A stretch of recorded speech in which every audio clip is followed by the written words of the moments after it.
A maioria de nós vive atropelando cegos.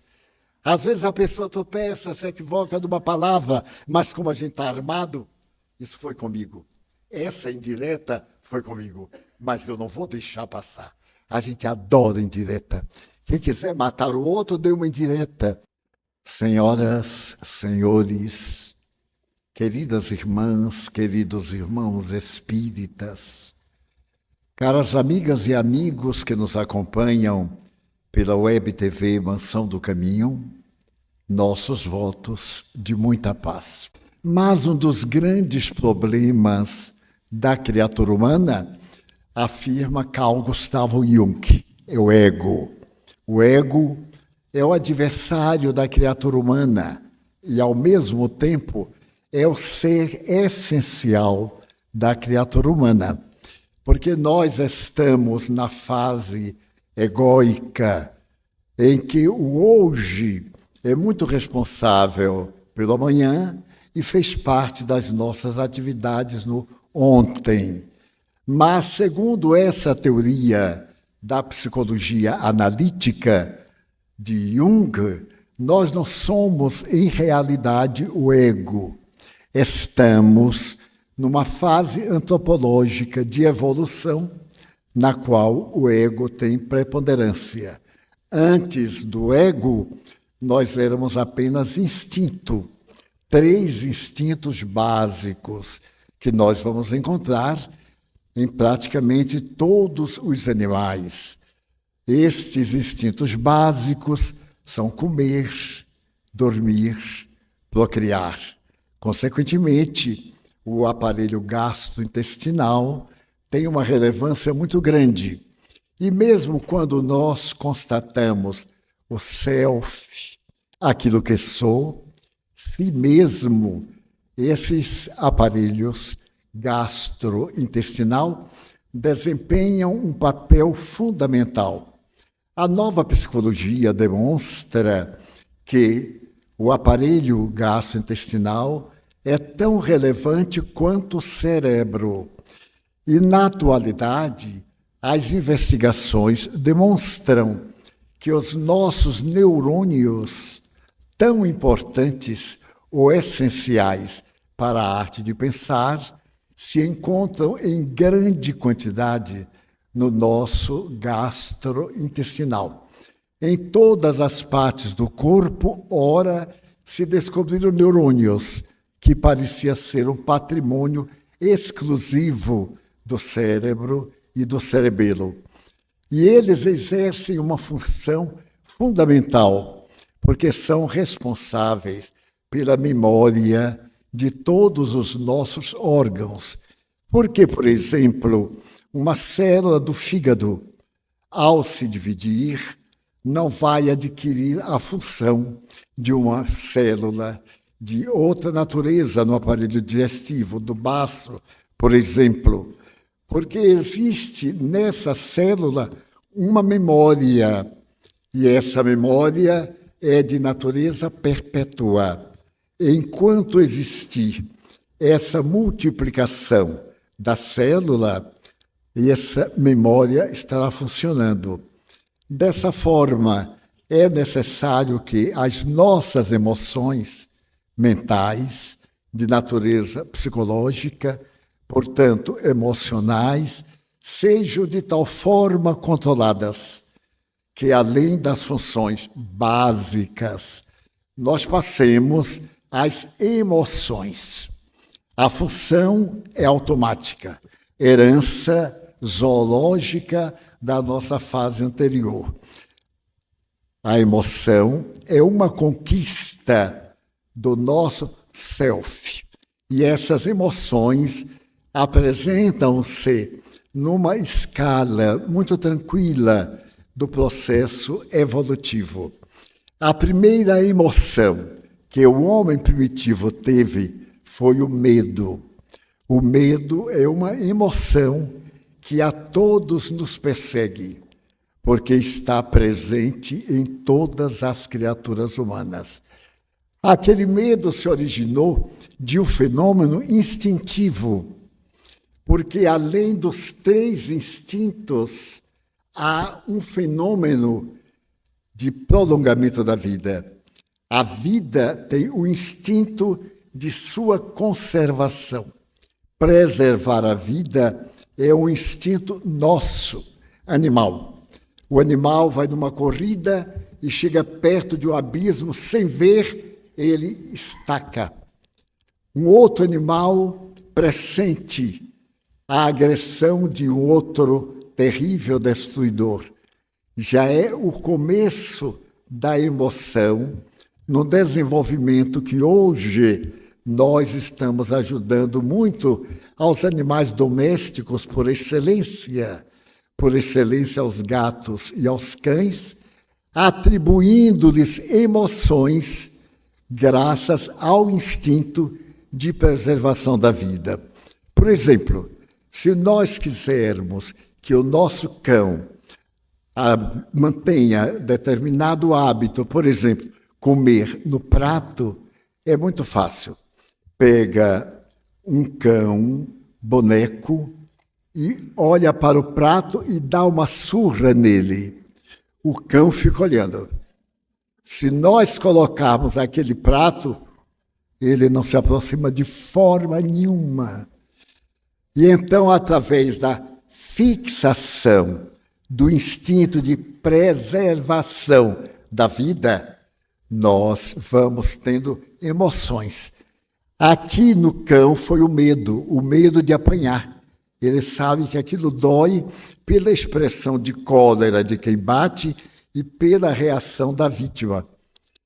Às vezes eu me detenho olhando isso no computador para poder tentar penetrar no âmago do animal. E me chama a atenção a forma como ele olha para o agressor. É um olho de interrogação.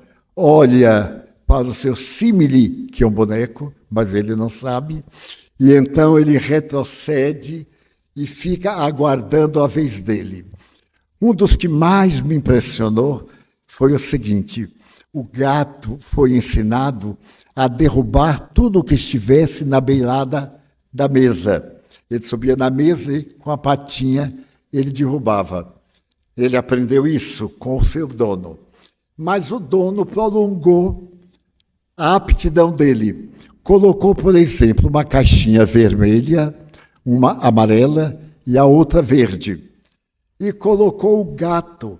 Ele passou e derrubou todas as três e pareceu olhar pedindo a aprovação. Normalmente, em alguns animais se dá um amendoim. Nos elefantes, por exemplo, eles adoram amendoim. Quem tiver dúvida, leve um para casa para ver se não é verdade. E assim, os animais vão obedecendo por instinto. Eles não raciocinam. Pessoas vão dizer, raciocinam? O meu cachorro olha para mim e eu sei o que é. O raciocínio é seu, não é do cachorro.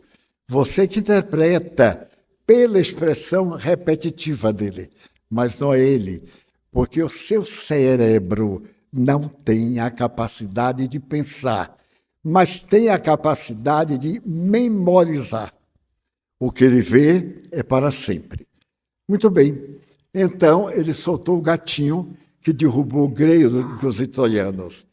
No segundo passo, ele colocou todas as caixinhas, pegou um outro gatinho, esse de plástico, que derrubou a vermelha. Ele pegou no chão e deu uma surra com um pedacinho de pano, e o gatinho virava e batia. E o outro ficou assustado, olhou para ele, e ele então botou o objeto no lugar. No outro, que era verde, ele não fez nada, pelo menos acarinhou. No outro, ele deu outra surra. Por fim, ele pegou o gato real, colocou as caixinhas e colocou e deu sinal para o gatinho derrubar tudo. Ele era baiano. Ele foi, olhou e não derrubou nenhum errado. No vermelho, ele lambeu com todo carinho. No outro, ele passou incólume verde.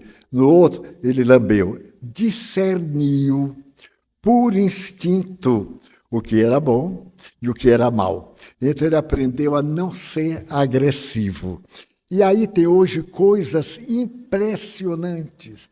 Na outra encarnação eu virei gato, com fé em Deus, porque aprendi tanta coisa sem apanhar, sem sofrer, etc. Então a nossa primeira emoção foi o medo, porque o homem primitivo morava na caverna. Na caverna ele não tinha ideia de vida nem de morte, porque não pensava. Era um animal bípede, nada mais. De repente, ele notou que as feras entravam e destruíam. Ou então outros homens chegavam e matavam-nos com pedras. Então ele, por instinto, percebeu, e aí entra o raciocínio, que aquele é um lugar perigoso. Ele saiu da caverna e fez a palafita, a casa dentro do lago, de uma lagoa à beira do rio. Porque se viesse algum inimigo, ele saltava e se via livre. Portanto, a primeira emoção foi o medo, que nos ensinou a preservar a vida.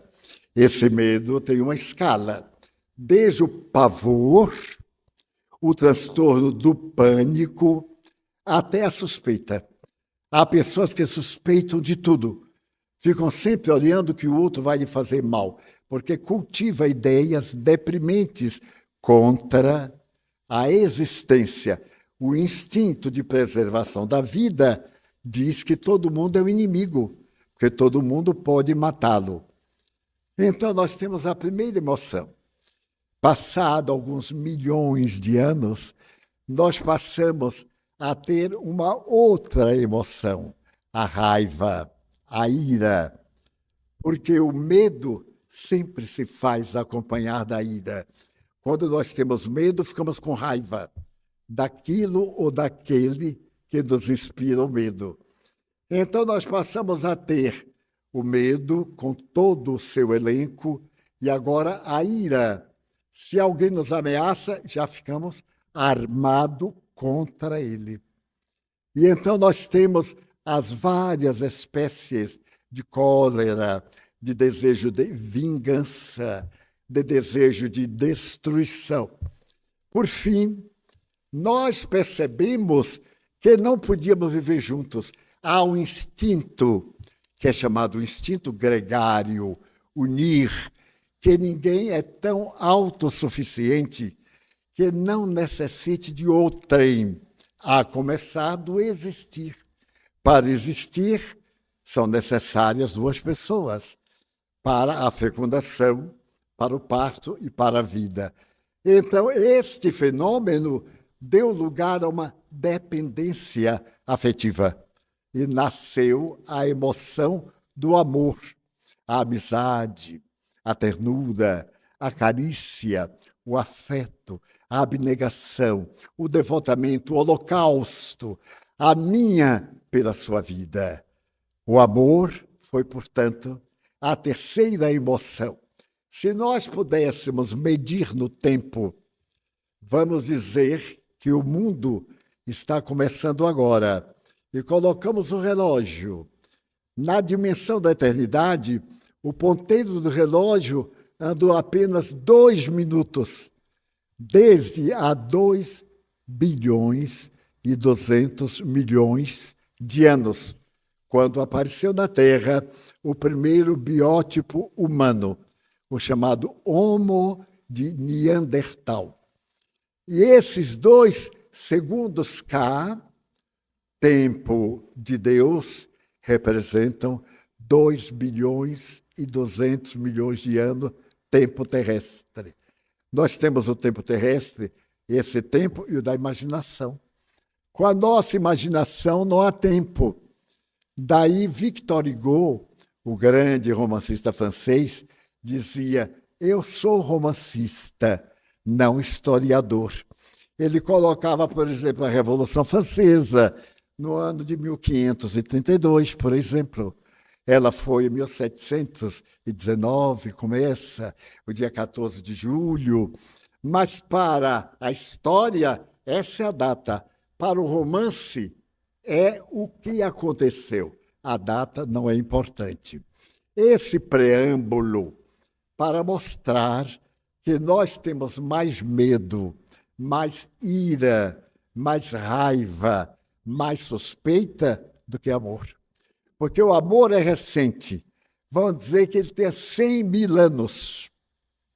O medo tem mais de 1 bilhão de anos.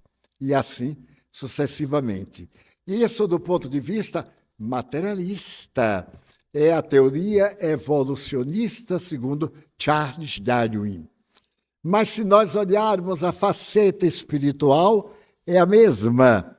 Porque o espírito se vai reencarnar como sendo uma essência, uma energia que antes não se conhecia.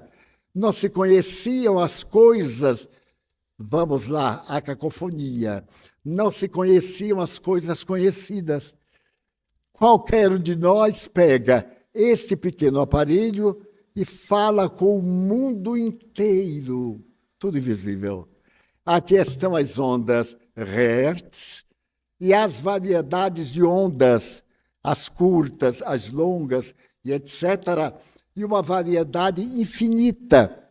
Aqui neste ambiente, neste momento, deve ter 1 trilhão de notícias, mas não se misturam, porque cada qual está numa faixa vibratória de onda que foi classificada e numerada.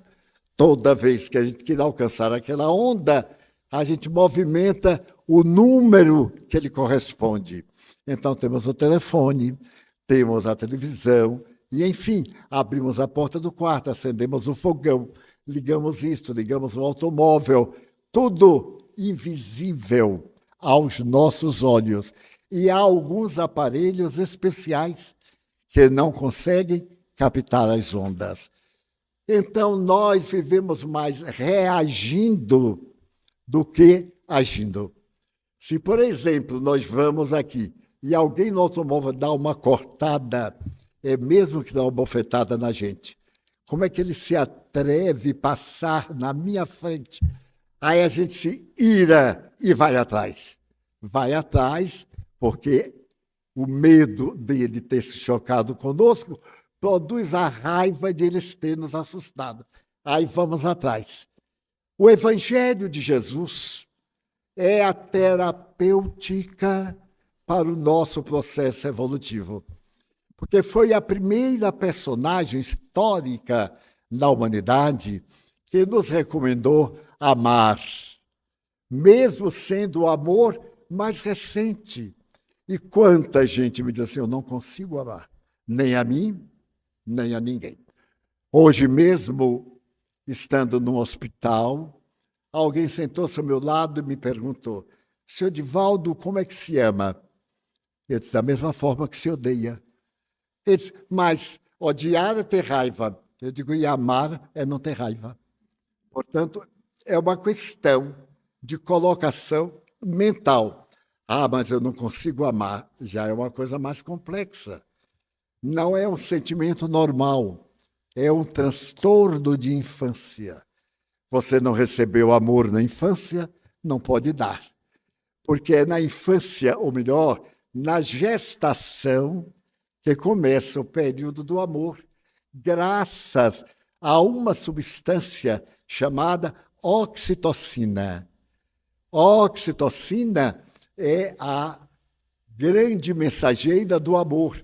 Quantas vezes eu vejo a mulher passando a mão no ventre e sorrindo, alegre.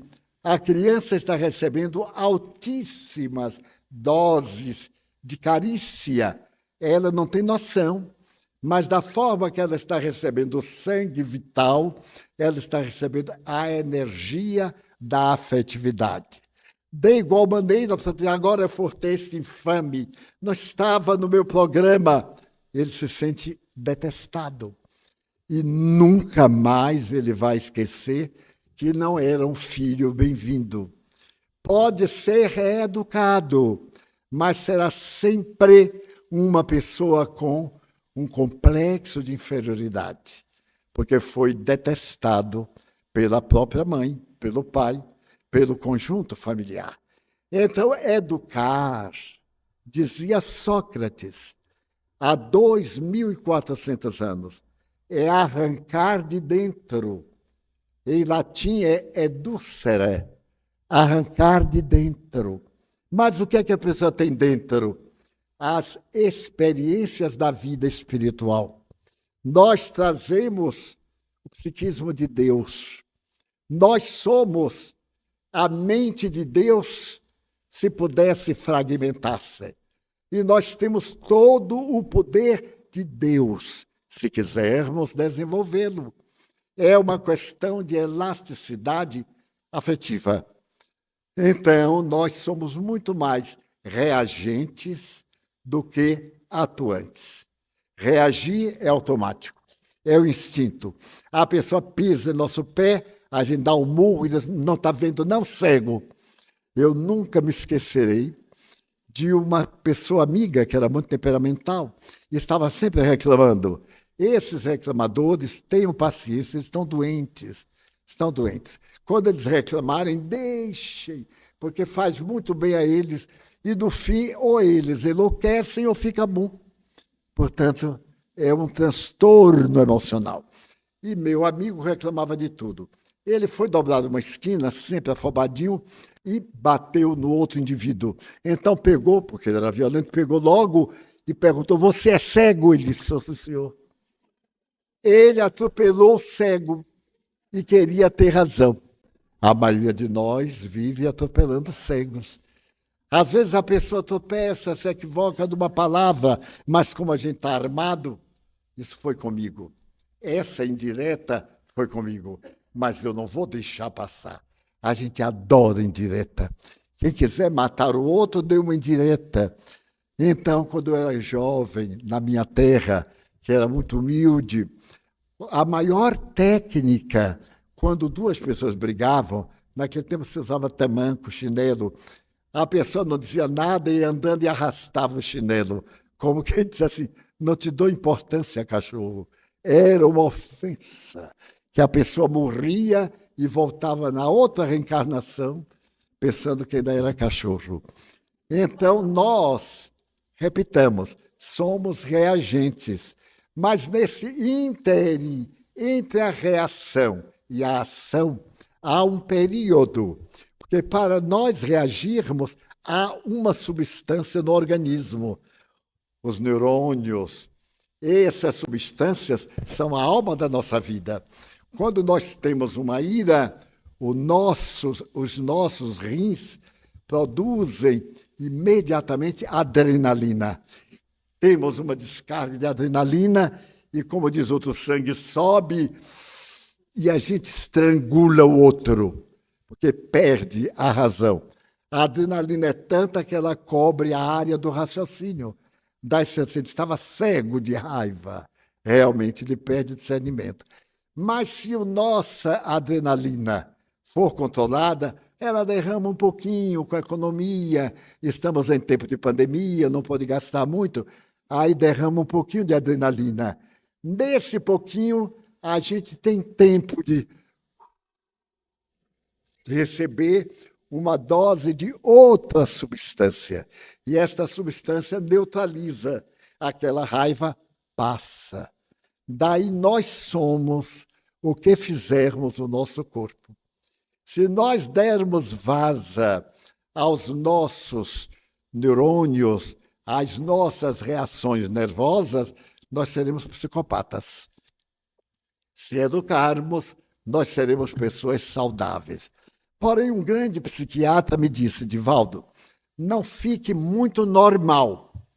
Porque se você for muito normal, isso é uma normalidade. Então, de vez em quando, a gente dá uma baianada. Está perfeitamente normal. Então, se a pessoa me disser assim, eu nunca dei um fora, é psicopata. Porque não é possível que nunca haja dado um fora. Agora, se disser, eu dou cada fora, já é psicopata. Porque saltou de um extremo para o outro. Daí o ditado, nem tanto o mar, nem tanto a terra, a vida de equilíbrio. Muito bem. Então, essa nossa reação leva-nos ao sentimento de ódio. Se a gente se pode desforçar que é a palavra, eu vou desforçar, eu vou corrigir.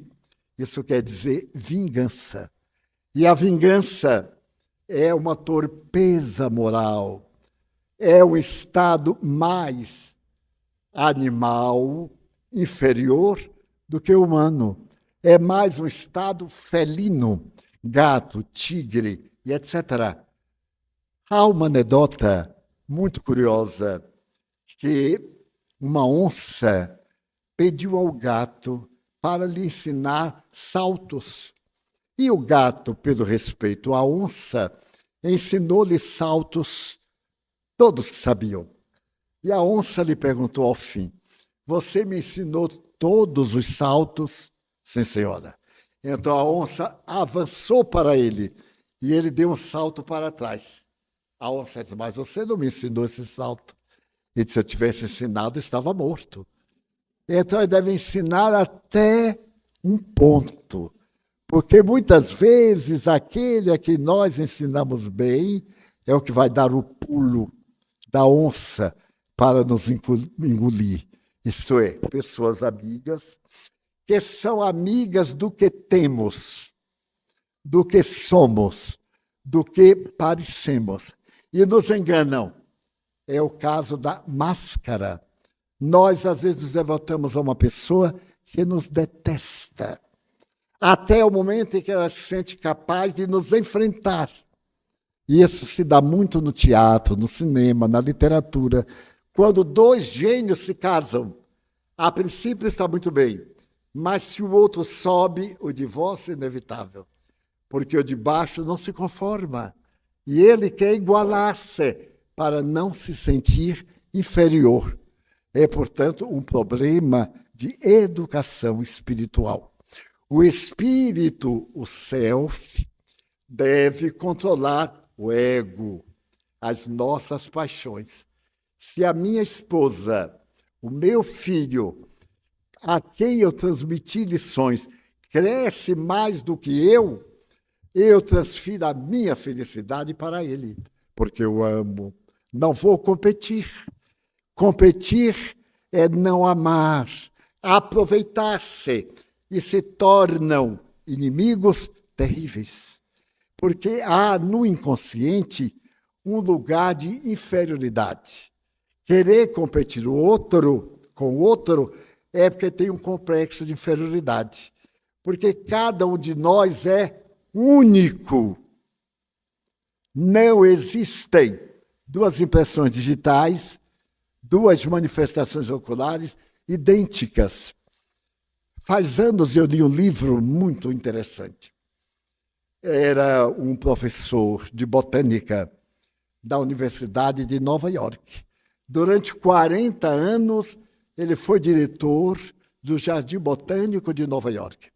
E ao escrever 7 razões pelas quais eu creio em Deus, ele disse o seguinte: quando nós estudamos a botânica, nós verificamos que nada no mundo é igual.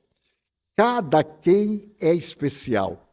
Na mesma árvore não existem 2 folhas absolutamente iguais. Nas árvores do mundo inteiro não existem 2 folhas com as mesmas características. Então, isso demonstra uma mente infinita, porque não tem dimensão. Daí, cada um de nós é o máximo. Enquanto nós nos considerarmos único e admirável, nossa vida é colorida. Mas quando nós nos compararmos a outro, nossa vida é infantil, psicologicamente infantil. Ah, eu quero ser o artista tal, e agora se faz cirurgia facial para imitar a boneca, para imitar o boneco, sempre mais feios. E então aparecem aquelas coisas estranhas. E as cirurgias de boca? Meu Deus! A duquesa mais rica do mundo, da Espanha, ela fez tanta plástica e de boca que os lábios ficaram monstruosos. Mas agora é chique. Está na moda beiços caídos, de enormes. Eu estava em Viena ia pegar o voo para São Paulo, Salvador. E me atendeu uma moça bocuda. Eu não falo alemão. E estava com o meu amigo, que é o meu intérprete alemão. Quando eu vi a moça, mas eu tive tanta pena. Os lábios eram maiores do que a boca.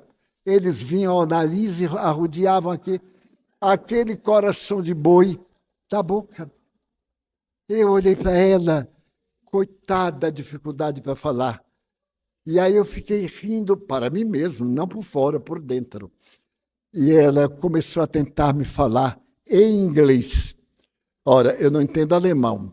Em inglês eu estou péssimo, eu tenho sotaque do pau da Lima. Às vezes a pessoa entende, às vezes não entende, eu não tenho culpa. Eu falo certo, o outro é que não ouve direito. Ela apertou primeiro, Spreche Deutsch? Eu disse, nein, não falo alemão. Speak English? Eu disse, more or less. Olha que atrevido. Ela aí foi falar, eu olhei para ela e disse assim, Josef, esse inglês é de onde? Ele disse, do bico dela. Mas está na moda. O nosso tormento e o nosso desamor é nosso. Imagine mudar o rosto de tal forma que é o rosto de X, de Y, de Z, e olhar no espelho todo dia. Eu estou tão acostumado com este rostinho que Deus me deu, que eu conheço ele de memória. Agora me bota o rosto da boneca X ou do boneco não sei o quê. Eu tenho que treinar, me acostumar com minha cara. Aos 95 anos, eu vou morrer com a cara estranha. Quando eu chegar no além, não sou eu, é ele, porque o meu rosto foi mudado. Daí, a vingança, o ódio de nós, a desestrutura, a loucura que nós vimos na televisão, com esses líderes de 1 bilhão de seguidores. 1 bilhão de seguidores. Uma adolescente soviética de 19 anos tinha 1 bilhão de seguidores. A grandeza dela é porque teve a coragem de cortar os ossos da perna, porque ela era alta demais, e então quis reduzir de altura. Cortou, fez implante e ficou menor. Então, isso, para a mentalidade juvenil do mundo, foi algo extraordinário. Foi o número de gente cortando perna para ficar mais curta. E se eu pudesse, eu ia botar um pouquinho mais, porque eu tenho 1,68 m. Meu sonho era 1,72 m, que eu já tive, mas os ossos são vingativos. À medida que eles adquirem dignidade, eles diminuem. E a gente casa com uma pessoa de 1,80 m, quando em terra tem 15 centímetros, porque diminuiu.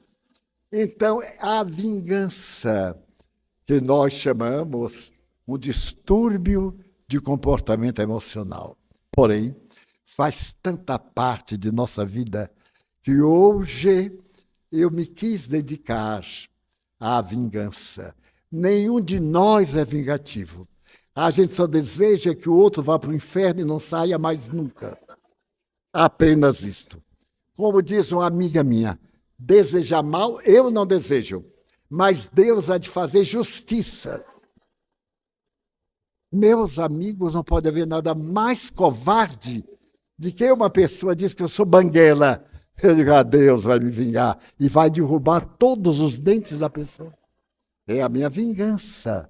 É tão infantil a vingança que eu tenho dito a pessoas que vêm aqui com transtornos psicóticos de vingança e que vivem em função da vingança.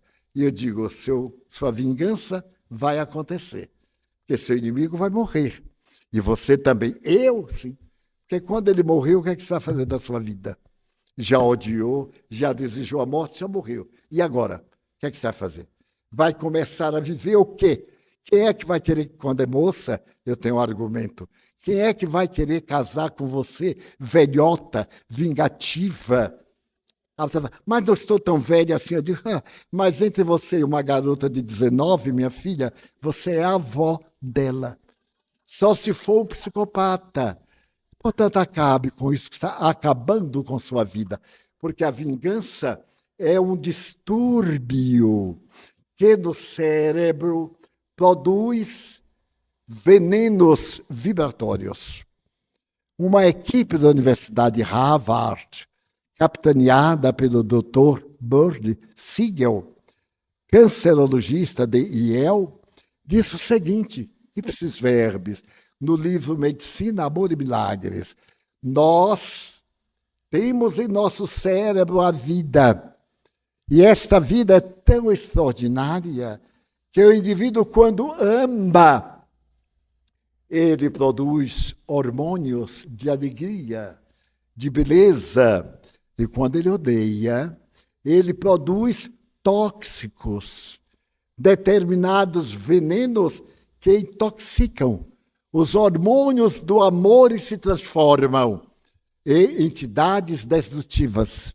Então, palavras textuais, nós temos o corpo, o intermediário e o ser. Isso, professor de Harvard. Qual é o corpo? A matéria. O intermediário, modelo organizador biológico, que os esoteristas chamam corpo astral e nós chamamos perispírito. E temos o ser, que podemos chamar consciência, psiquismo, espírito, alma, pouco importa. Nós somos um complexo harmônico de vibrações, que nos condensamos num corpo harmônico até o momento em que nós atuamos negativamente e ele degenera. Vamos narrar de uma das obras mais belas da literatura espírita. Chama-se Há 2000 anos. Esse livro foi escrito em 1939 pelo espírito Emmanuel, o guia espiritual de Chico Xavier, que ele dizia: um dia eu contarei a minha história. Era o espírito, na atualidade, de alta feição espiritual, grandioso, luminar, guia espiritual de grande parte da humanidade. E no mês de fevereiro, ou melhor, de setembro de 1939, ele começou a escrever uma autobiografia. Em matéria de romance, é um dos mais belos que jamais se escreveu. Sob o ponto de vista geográfico e histórico, é de absoluta precisão, porque no transcorrer do livro, há 2000 anos, no tempo de Jesus, todas as cidades que ele cita o nome latino da época, que Chico Xavier não tinha a menor ideia. Em Pedro Leopoldo, lugarejo que não tinha nem biblioteca. Os hábitos e costumes. Eu leio com um dicionário da língua portuguesa, tal a produção de natureza gráfica do Espírito Emmanuel. Hoje mesmo eu estive relendo alguns fatos que eu li isso nos anos 50 e fiquei deslumbrado com o estilo, com a doçura, com a narrativa. Nesse livro, Emmanuel, a quem todos nós espíritas amamos e que está reencarnado, deve estar com 21 anos, 22, no estado de São Paulo. Ele se reencarnou quando Chico Xavier estava morrendo, porque havia uma combinação. Ele tomava conta de Chico durante aquela encarnação toda, 110 anos. Chico viveu 92. Ele tomou conta antes e iria receber já depois de encarnado. E Chico Xavier foi em espírito a reencarnação dele nesta existência.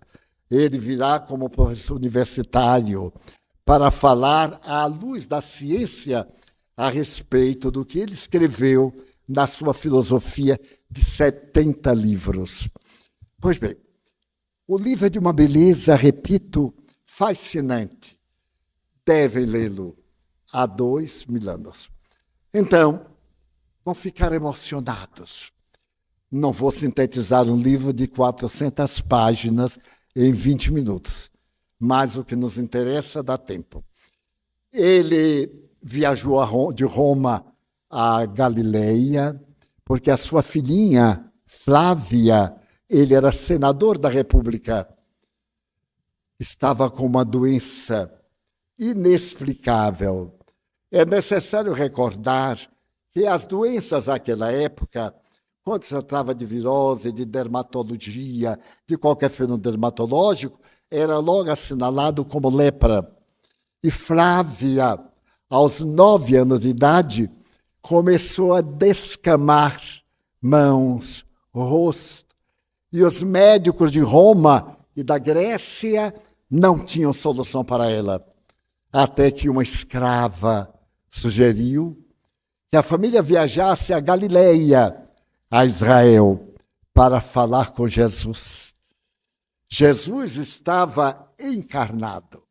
Públio Lentulus, que era portador dos deuses lares de Roma, não aceitava a possibilidade de um Deus humano, conforme falavam. Mas para atender a esposa Lívia e atender a sua escrava Ana, ele faz a viagem de Roma à Palestina. E como se tratava de um senador, naquela época, o Senado não legislava, porque desde o último imperador, que era Triunviro, o segundo Triunviro, ele havia decretado o império. Era sobrinho de Júlio César, que foi assassinado, e se tornou Otaviano ou Otávio, e instituiu o mês de agosto, porque ele adquiriu o título de Augusto. Então, o período de Augusto, século I do cristianismo, é o Império Romano que deixa a República, e agora o Senado é decorativo, mas é uma altíssima honra pertencer ao Senado. E Públio Lentulus, com 40 anos mais ou menos, era um desses senadores mais intransigentes. Viaja a Roma, de Roma a Galileia. E toda a comitiva parecia uma comitiva real. Quando ele chega à Palestina, exige que não vão diretos a Jerusalém, com medo de assaltantes, etc. E escolhe uma rota especial. Quando eles passam com aquela comitiva extraordinária, no sol abençoado da Galileia, diante do mar espelho, o mar da Galileia, de brisa suave e perfumada, no amanhecer deslumbrante, Lívia, sua esposa, Flávia, sua filha, vão numa liteira guardada por centuriões. E naquele momento de sol, algo acontece. Uma pedra brilha no ar e atinge o rosto de Lívia. Ela dá um grito, o sangue jorra, e de imediato toda aquela tropa sai à procura do apedrejador. Era um rapaz de 18 anos de idade aproximadamente, um rapaz judeu. Pegaram-no de imediato e levaram ao representante de César, porque ele era um representante de César. E com a fúria de Romano, mandou imediatamente que o açoitassem, a ponto de Lívia pedir, mas já chega. E depois mandasse para as galeras. Ir para as galeras era ir para a morte. Não saía nunca das galeras, só pela morte. O rapaz vai levado, aquele incidente desagradável passa. No dia seguinte, ele está em Cafarnaum. E ao segundo dia, ele recebe uma visita especial. Um homem deseja falar com ele. É um judeu, mas é um judeu importante do templo, de baixa estatura. E ele diz: você é pai, eu também sou pai. Perdoe meu filho. Ele não fez intencionalmente. Estava brincando com a funda E a pedra foi ao ar. Não mate meu filho. É meu filho único, a quem eu dou a minha vida. E então, Públio Lentulus tem um diálogo terrível. O que é que você fez de seu filho? Você fez dele um ocioso, um vagabundo. Então ele tem que ser punido pelo crime de apedrejar minha mulher. Eu sei, Senhor. Mas o Senhor também é pai. Perdoe, meu filho. Não perdoarei. Aquele homem gentil transformou-se e disse: você acaba de ganhar um inimigo cruel para toda a sua existência, Senhor. Eu o perseguirei e vingarei o meu filho. O Senhor não pode imaginar a força do meu ódio. Ele ouve, sorri, manda dar uma surra e solta.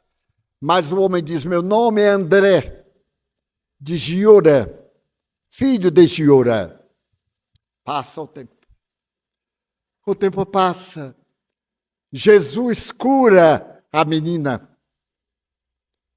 Liberta. Tem um encontro com ele. Ele renega. Atinge o apogeu da glória. E mais ou menos um ano depois, um filho dele foi raptado. Era uma criança de 5 anos, de nome Marcos. Ele só faltou enlouquecer. Procurou por toda a Palestina, contratou, nunca ele foi encontrado. E o senador ficou com essa mágoa no coração. Toda alegria, ele lembrava do seu filhinho.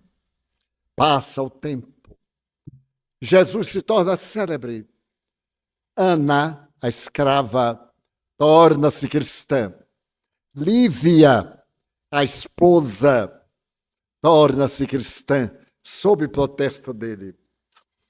Por fim, Lívia vai pegada entre os adoradores de Jesus na catacumba de Roma e vai levada ao cárcere. No cárcere, notaram que a indumentária era de uma patrícia, especialmente um colar que ela trazia. E deram-lhe liberdade.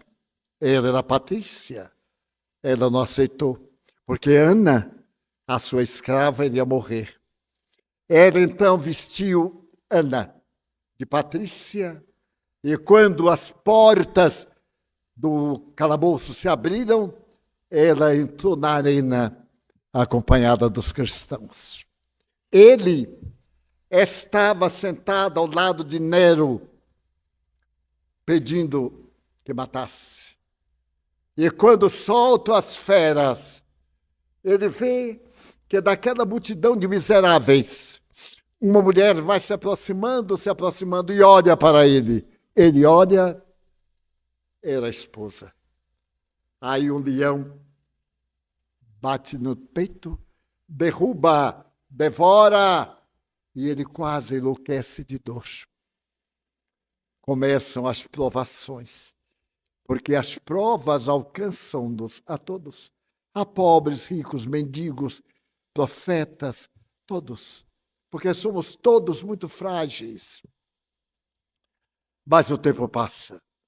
Chega o ano de 77, quando Tito, filho do imperador, que começou a construir o Coliseu e terminou no ano 80 em Roma, Tito invade Jerusalém. É a queda de Jerusalém. 3 anos. Por fim, Jerusalém cai, Tito manda derrubar o templo e começa a matança dos judeus. 60.000 judeus foram crucificados ou assassinados naquela fúria. Mas o senador, que comandava uma legião, foi aprisionado. Foi aprisionado pelos revoltosos, os da cidade que queriam defender sua pátria. E então vai levado a julgamento pelo vencedor, que estava sendo vencido, porque enquanto ele estava sendo julgado, a luta nas ruas de Jerusalém dava vitória aos romanos. E naquele momento, um homem se aproxima dele e pergunta: senador, você me conhece? Ele olha e retorna há 30 anos. Sim, eu me lembro de você. Eu sou André, o filho de Gioras. Lembra-se que eu lhe falei que você havia adquirido o inimigo? É hoje o dia da minha vingança. E então tem aquele debate, ele todo despedaçado, ferido pelas lanças, os olhos brilhantes, o orgulho de senador. Mas ali eram só judeus, inimigos dele. E, de repente, o André diz assim: olhe-me pela última vez, porque nunca mais você vai me ver. Eu ia matá-lo, mas matar você é dar-lhe liberdade. Eu quero que você viva. Você vai viver para ter tempo de ver a injustiça que praticou contra meu filho. As discussões são muito longas. Vem um homem com ferro em brasa e chamam um rapaz de 35 anos, mais ou menos. O rapaz aproxima-se. É um tipo romano. Publio Lentulus olha as características do pescoço. O romano tinha sempre o pescoço quase reto à face. O rapaz vem e olha para ele. Os dois olhos penetram-se um no outro. E o rapaz se comove. Ele era escravo de André, de Giora. E André lhe dá o ferro em brasa e diz: os dois olhos. Olhem-se pela última vez. O senador está amarrado e olha para aquele rapaz, sente uma profunda ternura e cega-o. As dores, ele urra como animal. Mas naquele momento as tropas romanas estavam vencendo e entram no cenário. Ele já estava cego. O rapaz foge com o seu pai. E ele agora vai experimentar a cegueira, a vingança, a cegueira. A sua vida é transtornada. Mais tarde, volta de 79, ele está perto de uma das grandiosas cidades do Império Romano. E o Vesúvio começa a sua tragédia. Ele está numa cidade próxima do outro lado do mar, mas os gases atravessam a atmosfera. E então, Ana, a escrava, conta por que ela aceitou as roupas da sua ama, que disse: de qualquer forma eu vou morrer. Se você não aceitar morrer como uma dama nobre, eu vou morrer da mesma forma. E diga a Públio que eu o perdoei, porque ela foi motivo de uma calúnia, que vai ser o meu tema de sábado. Uma calúnia que a gente fala tanto, não é tão sem importância. E ele ficou de mal com ela dentro de casa 25 anos. Ao lado de mal, sem ela saber por quê. E então ela manda pedir perdão. Ele já sabe que ela foi vítima, mas agora ela está morta. E então, nesse momento terrível, André de Giora aparece prisioneiro. E é o momento dele fazer a sua vingança. Porque a vingança é essa loucura. Aqui no Nordeste, na Paraíba, até o começo do século passado, ou metade, havia as famílias que se odiavam. Cada mês matava um outro, um outro. Houve intervenção policial, nacional. Esses ódios do Nordeste de Pernambuco, Paraíba e Fortaleza, especialmente, ficaram perpétuos. A vingança de extinguir as famílias. O ódio, esse terrível inimigo da criatura humana. Então, André de Giura vai até ele. E então diz, eu te falei que eu ia me vingar. Aquele que te cegou era teu filho. Eu raptei teu filho. Eduquei-o no campo como animal. Matei de inteligência e preparei-o para odiar os romanos. Por isso ele te cegou. Então, Públio Lentulus, lembra-se do olhar para seu filho, agora um homem de quase 40 anos, ele de 60 e tantos. Verte o pranto e se dá conta que a vingança não tem o menor sentido. Olha para André e diz, tu destruíste a minha vida, mas eu te perdoo. Porque agora eu ouvi falar de um homem que perdoou os seus crucificadores. Eu também te perdoo. O que me interessa nessa narrativa é mostrar o ódio, a vingança. 2000 anos depois. 2000 anos depois. A menina Flávia, que sofria de hanseníase, renasce como Francisco Cândido Xavier.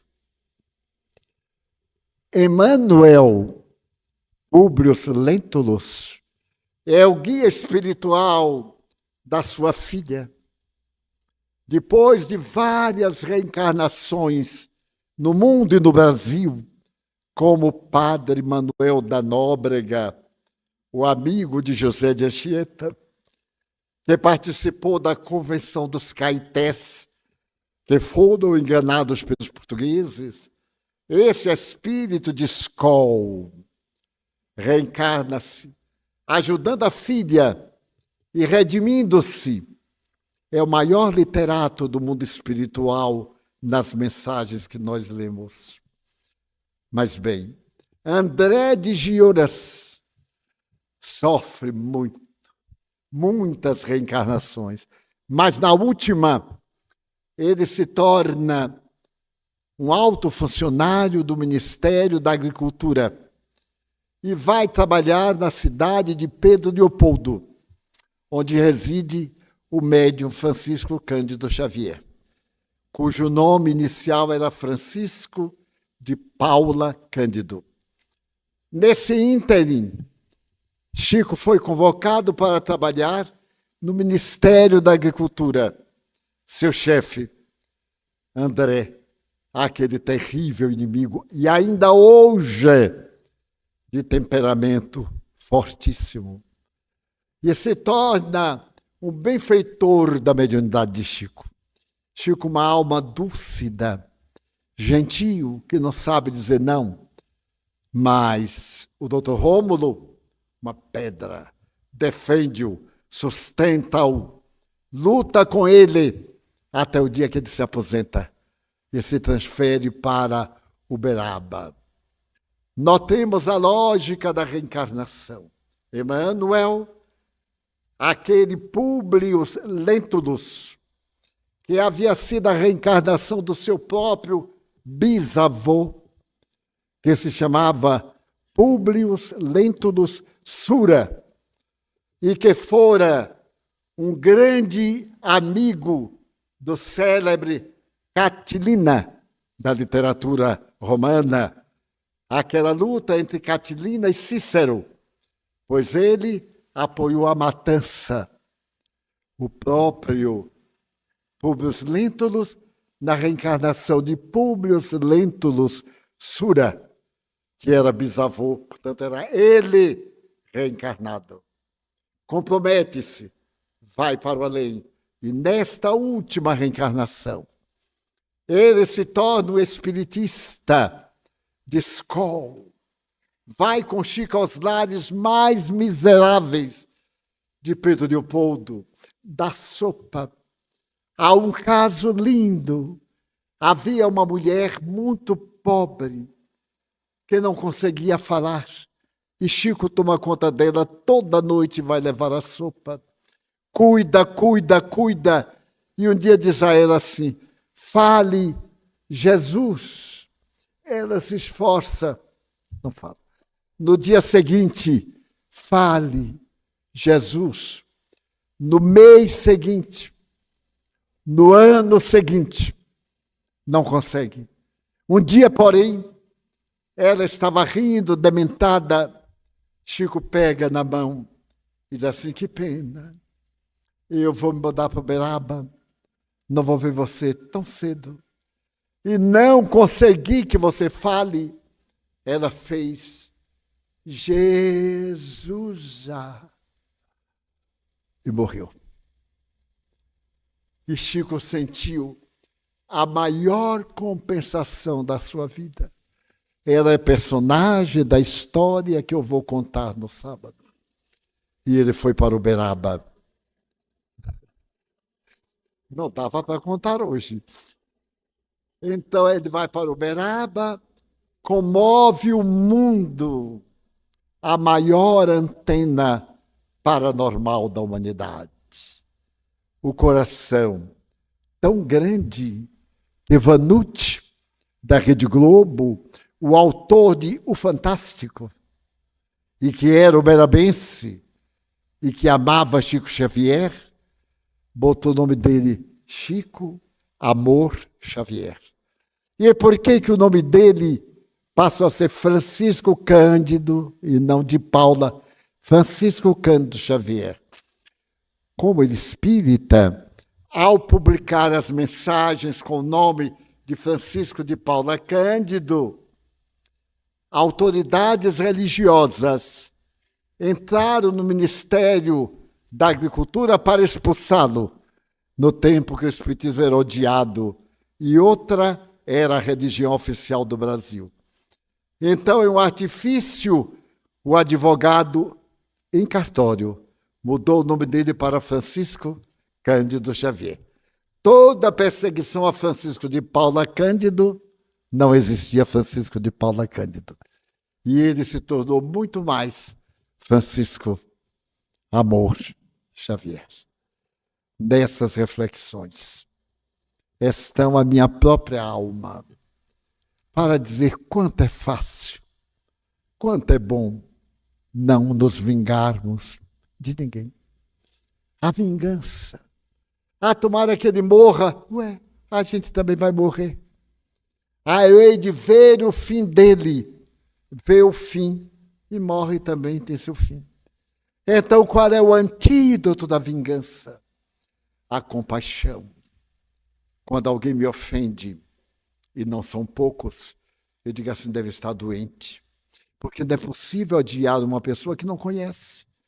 Eu tenho pessoas que me detestam e nunca me viram ao vivo e a cores. Só viram na internet. E um deles chegou a me dizer, você não sabe como eu tenho raiva de você. Eu perguntei, mas por quê? Você alguma vez me viu? Não. Mas desde que eu ouvi seu nome, que eu tomei raiva de você. Eu disse, e agora? Ele disse, agora piorou. Eu disse, nossa, nem ao vivo melhorou. Ele disse, não, porque eu desejava ver o seu fim. Eu digo, meu filho vai demorar muito. Eu já fiz 95, ele já morreu há 30. Para ele ver o meu fim, vai ser do além. Vai me receber com um abraço. Porque nós ficamos inimigos sem eu saber. E quantas pessoas que nos odeiam. Somente odeiam pelo nome. Mas eu tenho uma antipatia. Ué, por que essa antipatia? Não será por inveja? Não será pela capacidade de querer ultrapassar e não conseguir? Outros que falam horrores da gente. Para concluir, certo dia eu li um jornal espírita. Havia uma crônica muito grande de um médium mistificador. Esse médium chamava-se Vivaldo Franco. Quando eu comecei a ler, eu disse que coisa engraçada, é quase meu nome. E aí fui lendo, e fazia sessão de materialização, era um mistificador, doutor Bezerra dava chocolate, olha, naquele tempo nem tinha chocolate, dava chocolate, e eu dizia assim, mas que canalha, hein? E então ele era um mistificador, eu disse, mas que coragem, como é que pode mistificar? Quando chegou no fim, era eu. Eu disse, meu Deus, ele só faltou trocar o V pelo D. Ele disse, é comigo. Mas ele não me... Ou pelo menos, eu não o conhecia. Eu não fiquei arrasado. Aí eu deu vontade de rir. Ele disse, será que alguém vai descobrir que sou eu? Porque nem eu descobri. Passou o tempo. O tempo é um grande amigo. Joana Dias chama o tempo de Deus e o nosso tempo. E eu estava em São Paulo, numa instituição, e estava uma apresentação de telas mediúnicas, horríveis. Eu então fui olhando, mas Vincent van Gogh, uma tragédia. Rembrandt com a boca torta. E eu disse assim, meu Deus, quanta loucura, como o povo gosta de novidade. Estava olhando. E olhando. Nesse momento, alguém atrás de mim disse assim, Divaldo, você aguenta ver isso? Eu digo, meu filho, é a primeira vez. Ele disse, veja lá, Picasso, com 2 S's. Picasso não sabia nem escrever o nome, depois que morreu. Aí eu olhei e disse assim, mas que coisa. Quando eu me voltei, era o meu inimigo. Eu aí disse assim, eu fiquei Picasso com C cedilha. Aí eu olhei e disse assim, ué, o que é que você está fazendo aqui? Ele disse, pois é, Divaldo, a vida é engraçada, não é? Eu digo, é. Como é que você disse que na sessão de materialização o doutor Bezerra dava chocolate? Ah, naquele tempo eu era meio psicopata. Eu digo, graças a Deus, continua, né? E ficou meu amigo. Eu disse, mas como é que você escreve um artigo daquele? Fique tranquilo, eu vou escrever um elogiando. Eu digo, não, pare, porque se escreveu elogiando, o povo vai querer ler o outro, e é melhor que não leia. Assim somos nós. É tão fácil querer bem. Então, quando a pessoa tiver um defeito, bote um pseudônimo agradável. Quando a pessoa fizer uma coisa, diga assim, é um distúrbio, porquanto nós somos vítimas de inspiração negativa. O mundo espiritual hoje está referto de espíritos do mal que desejam a nossa infelicidade. Eu ficaria muito feliz, muito mesmo, se na terça-feira, em nossa reunião, ou amanhã à tarde, às 4 horas, alguém viesse e dissesse assim, olha, Divaldo, eu telefonei para o inimigo meu. E o que é que ele disse? Me xingou bastante. Eu digo, graças a Deus. A palestra teria sentido. Não tenha o sentimento de ser inimigo de ninguém. Mas não se preocupe, porque todos nós, e Jesus também, temos inimigos. Ter inimigo é uma coisa, ser inimigo é outra. E nós, cristãos, não somos inimigos de ninguém. Vamos orar.